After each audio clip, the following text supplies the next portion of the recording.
আমরা চলেছিলাম বাসন্তী পূজার মেলাতে।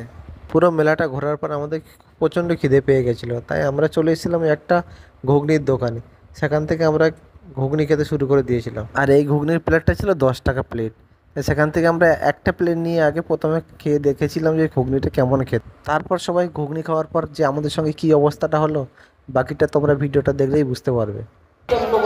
অতল ভাবসাগরে ভেসে আমি হব মাত্র পদাশ্রয়। কোনো মানুষ মানে কোনো মেয়ে তাকে দেখে কথা বলে এত ঝাল লেগেছে, আমাকে ইশারায় কি বলছে আমি নিজেই বুঝতে পারছি না। দেখা যায় এমনিতেই মহাপাপ। আমরা যেটা সমালোচনা করে থাকি, অত লঙ্কা খেয়েছো কেন তাহলে? ভগবান জগন্নাথের থেকে বেরিয়েছে, ঠাকুর মন্দির থেকে বেরিয়ে মাথায় ঘন্টা দিয়ে তাকে কলসি নিয়ে গুন গুন গুন করে কৃষ্ণ নাম গাইতে গাইতে চলেছে। ভিডিওটা ভালো লাগলে লাইক কমেন্ট শেয়ার করবেন। আমার চ্যানেলের নতুন হলে অবশ্যই চ্যানেলটাকে সাবস্ক্রাইব করবেন। টাটা।